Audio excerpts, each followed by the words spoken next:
नमस्कार दोस्तों, मेरा नाम पीयूष तिवारी है। आज की इस क्लास में डिस्कस करेंगे एनसीईआरटी पर आधारित कक्षा 3 की ईवीएस के प्रश्नों पर, जो आपके आगे आने वाली केबीएस की परीक्षा के लिए अत्यंत लाभकारी होंगे। आज की क्लास में कक्षा 3 की ईवीएस को कवर किया गया है। आगे जो वीडियो आएगी उसमें कक्षा 4 की ईवीएस को कवर किया जाएगा और उसके बाद 5 की ईवीएस को कवर किया जाएगा।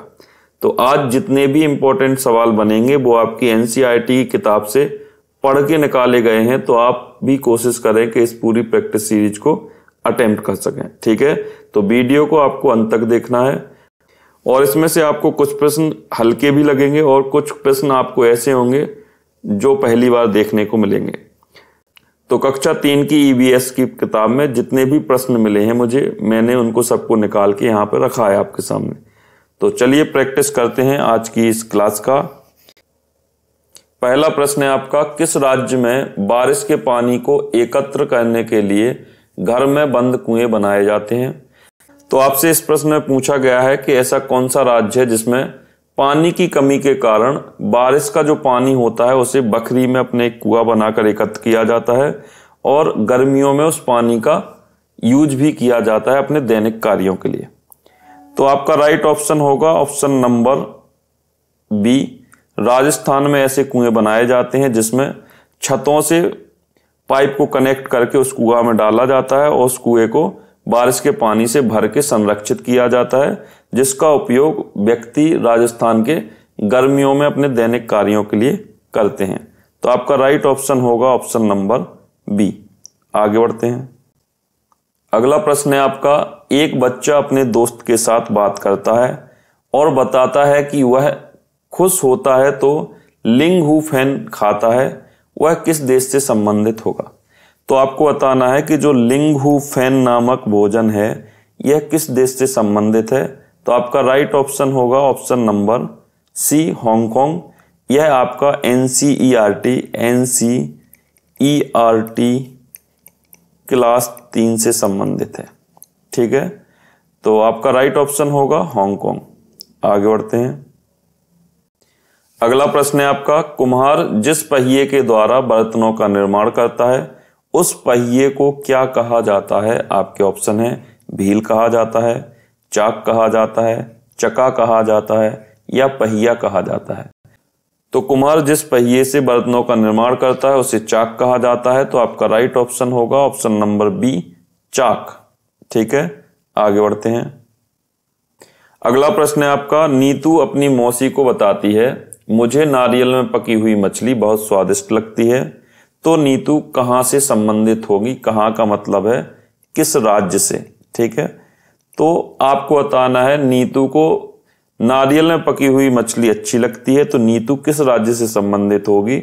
आपके ऑप्शन है कश्मीर से होगी, गोवा से होगी, असम से होगी या त्रिपुरा से होगी।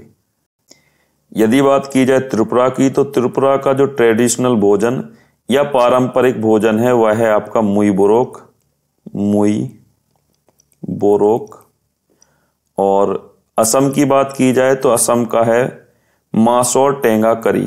ठीक है, मासौर टेंगा करी। तो आपका राइट ऑप्शन होगा ऑप्शन नंबर बी। नारियल के तेल में पकी हुई जो मछली है वो गोवा में खाई जाती है, और यदि कश्मीर की बात की जाए तो कश्मीर में सरसों के तेल में पकी हुई मछली को खाया जाता है। ठीक है, सरसों के तेल में पकी हुई मछली को कश्मीर में खाया जाएगा। तो आपका राइट ऑप्शन बनेगा ऑप्शन नंबर बी। नारियल के तेल में पकी हुई मछली को गोवा में खाया जाता है। ठीक है, नारियल के तेल में पकी हुई मछली को गोवा में खाया जाएगा। तो आपका राइट ऑप्शन होगा ऑप्शन नंबर बी। आगे बढ़ते हैं। अगला प्रश्न है आपका, नारियल के साथ पका हुआ टेपियोका कहां पर खाया जाता है? आपके ऑप्शन है पंजाब में, गोवा में, केरल में या कश्मीर में। तो कश्मीर के प्रसिद्ध भोजनों को देखा जाए तो यहाँ का गुस्ताबा बहुत फेमस है। गुस्ताबा, तबक मांस भी यहाँ का फेमस है, और आपका यहाँ पर है नात यकनी। ठीक है, नात, यकनी, तवकमास और गुस्ताबा आपका कश्मीर का है। और बहुत से यहाँ पे खाना फेमस हैं, कश्मीर के लोग इन चीज़ों को खाते हैं। और बेसिकली ये आपकी मांस से बनी हुई चीज़ें हैं तीनों। यदि बात की जाए टेपियोका की, तो टेपियोका आपका कसाबा नामक एक पेड़ की जड़ से बनाया जाता है। कसाबा नामक एक पेड़ होता है जिसकी जड़ों को निकालकर क्रश करके यानी पीस कर सुखाकर पाउडर बनाया जाता है और यह स्टार्च के रूप में प्रयोग होता है। ठीक है, तो कसाबा नामक पेड़ से जो जड़ें निकलती हैं उसी से हम टेपियोका बनाते हैं। और टेपियोका फेमस है आपका केरल में, केरल के लोग खाते हैं टेपियोका को। तो आपका राइट ऑप्शन होगा ऑप्शन नंबर सी। आगे बढ़ते हैं। अगला प्रश्न है आपका, वह कौन सा पक्षी है जो अपनी गर्दन को 360 डिग्री घुमा सकता है। ठीक है, 360 डिग्री का मतलब है चारों ओर। ठीक है, चारों ओर घुमा सकता है। तो वह कौन सा पक्षी है जो चारों ओर अपनी गर्दन को घुमा सकता है, आपको बताना है। तो आपका राइट ऑप्शन हो जाएगा ऑप्शन नंबर डी, उल्लू अपनी गर्दन को चारों ओर या 360 डिग्री पर घुमा सकता है। यदि बात की जाए मैना की, तो मैना अपनी गर्दन को झटके के साथ हिलाती है। ये भी आपसे प्रश्न पूछा जा सकता है। ठीक है, तो मैना अपनी गर्दन को झटके के साथ इधर उधर घुमाती है। तो आपसे प्रश्न पूछा जा सकता है कि वह कौन सा पक्षी है जो अपनी गर्दन को झटके के साथ घुमाता है। तो आपको याद रखना है मैना। ठीक है, आगे बढ़ते हैं। अगला प्रश्न है आपका, बरसात के मौसम में आसमान में नजर आने वाले इंद्रधनुष में कितने रंग होते हैं। आपके ऑप्शन है 7 होते हैं, 8 होते हैं, 9 होते हैं या 6 होते हैं। तो बरसात में जो इंद्रधनुष नजर आता है वो आपको सूरज के अपोजिट दिशा में हमेशा नजर आएगा और इसमें 7 रंग होते हैं। अब कौन कौन से 7 रंग होंगे वो भी हमें देखना है। तो इसका एक निमोनिक है बिबग्योर, बिबग्योर। ठीक है, यहां पे आर आ जाएगा। तो V का मतलब होगा आपका वायलेट, I फॉर होगा इंडिगो, V फॉर होगा आपका blue, G for green, Y से होगा आपका पीला येलो, O फॉर ऑरेंज नारंगी और R फॉर होगा आपका रेड। तो आपके 7 रंग होते हैं violet, indigo, blue, green, yellow, orange और रेड। तो आपको इस क्रम को याद रखना है कि आसमान में जो दिखने वाला इंद्रधनुष होता है उसमें 7 रंग होते हैं और वह इस क्रम में होते हैं, बिबग्योर के फॉर्म में होते हैं। आपको निमोनिक ये याद रख लेना है। तो आपका राइट ऑप्शन होगा ऑप्शन नंबर ए, इंद्रधनुष में 7 रंग नजर आते हैं। आगे बढ़ते हैं। अगला प्रश्न है आपका, जो व्यक्ति देखने में असमर्थ हैं उन व्यक्तियों के लिए लुईस ब्रेल ने ब्रेल लिपि की खोज की थी। इस विधि में कितने बिंदुओं का प्रयोग किया जाता है। ठीक है, तो जो व्यक्ति देख नहीं सकते वो महसूस करके किताबों को पढ़ते हैं। उनके लिए किताबें जो आती हैं उसमें 6 बिंदुओं का प्रयोग करके लैंग्वेज को लिखा जाता है। तो आपका राइट ऑप्शन होगा option number D, Louis Braille ने ब्रेल लिपि की खोज की थी। आपको ये भी याद रखना है।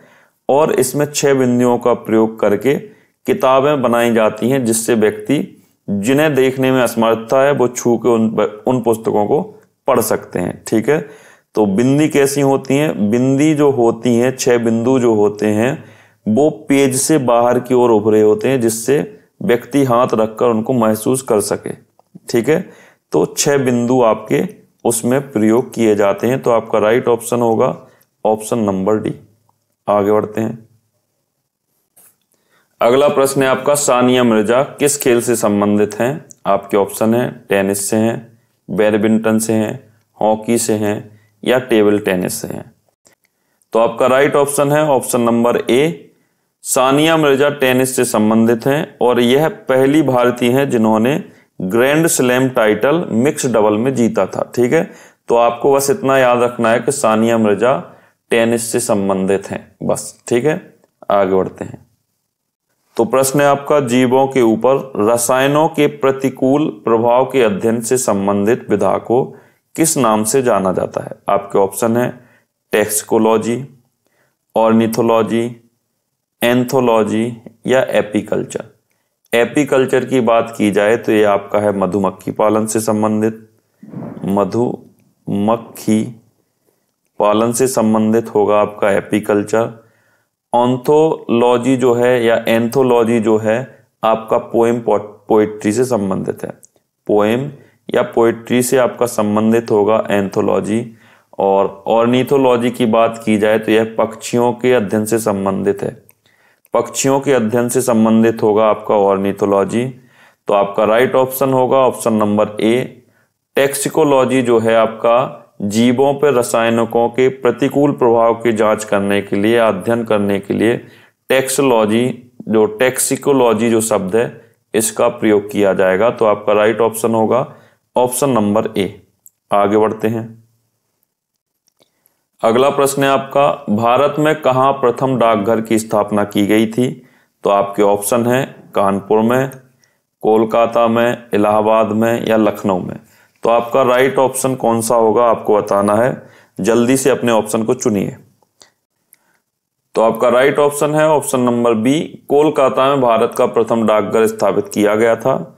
और यदि आपसे पूछ लिया जाए कि डाकघरों का जो स्थापत्य हुआ था वह किस शासनकाल में हुआ था, तो आपको याद रखना है ईस्ट इंडिया कंपनी ने भारत में डाकघरों की स्थापना शुरू की थी। ठीक है, तो किसने शुरू की थी? ईस्ट इंडिया कंपनी ने। तो आपका राइट ऑप्शन हो जाएगा ऑप्शन नंबर बी।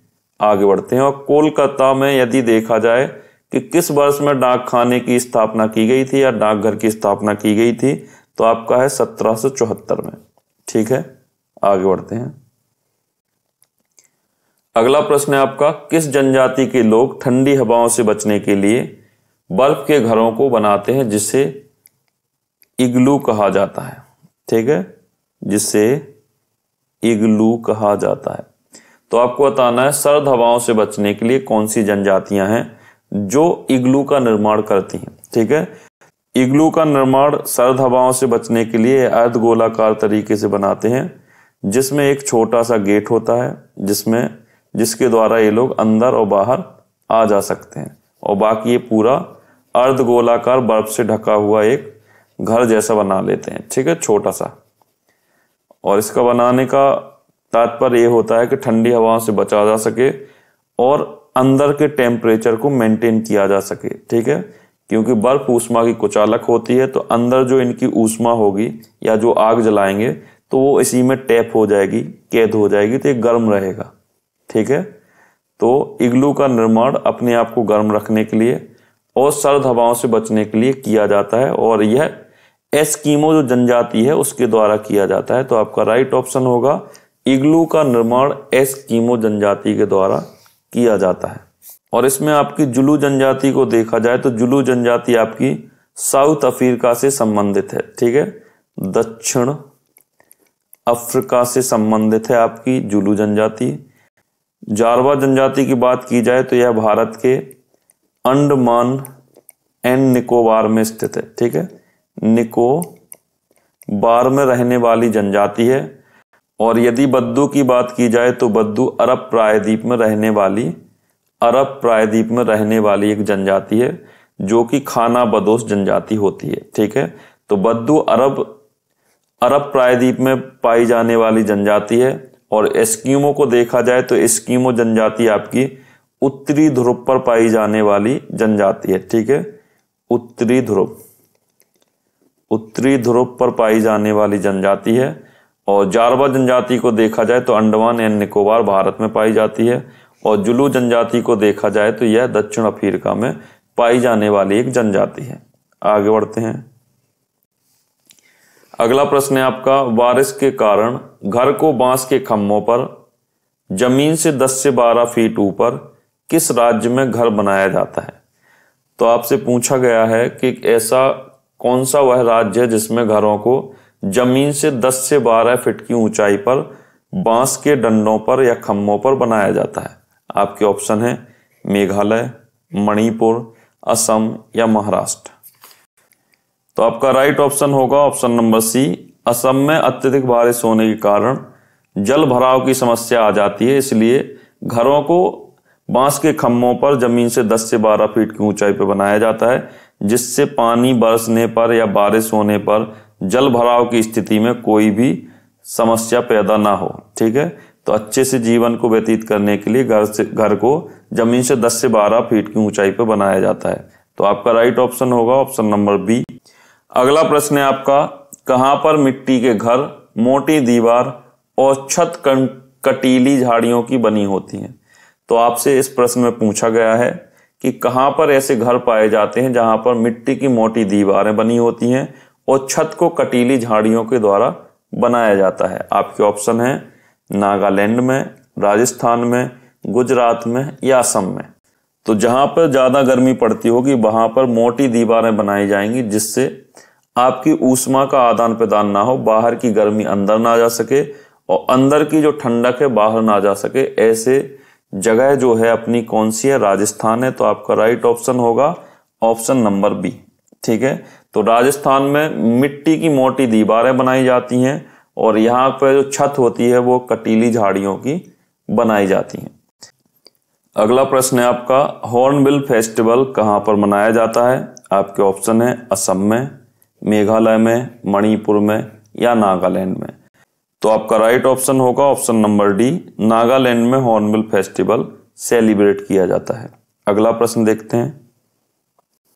आज का अंतिम प्रश्न है, एशिया का सबसे बड़ा मरुस्थल है? आपके ऑप्शन है थार मरुस्थल है, अरब मरुस्थल है, गोबी मरुस्थल है या सहारा मरुस्थल है। तो सहारा रेगिस्तान जो होगा, मरुस्थल की जगह इसको रेगिस्तान बोलना ज्यादा बेहतर रहेगा। ठीक है, तो सहारा रेगिस्तान जो है आपका विश्व का सबसे बड़ा रेगिस्तान है। ठीक है, विश्व का सबसे बड़ा रेगिस्तान जो होगा सहारा रेगिस्तान होगा। और यदि आपसे एशिया की बात की गई है तो आपका एशिया के लिए सबसे बड़ा जो मरुस्थल या रेगिस्तान होगा वह होगा आपका गोबी का मरुस्थल। और गोबी के मरुस्थल की बात की जाए तो यह आपका चीन और मंगोलिया में फैला हुआ है। चीन और मंगोलिया में फैला है आपका गोबी मरुस्थल। और यदि अरब मरुस्थल की बात की जाए तो यह अरब प्रायद्वीप में फैला हुआ एक रेगिस्तान है। और थार रेगिस्तान की बात की जाए तो थार रेगिस्तान आपका भारत और पाकिस्तान में फैला हुआ, भारत और पाक में फैला हुआ एक मरुस्थल है। तो आपका राइट ऑप्शन होगा इस प्रश्न का, गोबी मरुस्थल एशिया का सबसे बड़ा मरुस्थल है। ठीक है, तो आज की इस क्लास में हम लोगों ने कवर किए हैं कक्षा 3 की एनसीईआरटी पर आधारित ईवीएस के प्रश्नों को। अगली क्लास में हम लोग कवर करेंगे कक्षा 4 के ईवीएस के और उसके बाद करेंगे हम लोग कक्षा 5 की ईवीएस के प्रश्नों को। ठीक है, तो आज के लिए बस इतना ही। वीडियो अच्छा लगा हो तो लाइक शेयर सब्सक्राइब जरूर करें और वीडियो को अपने दोस्तों के साथ शेयर अवश्य करें। ठीक है, थैंक यू, जय हिंद।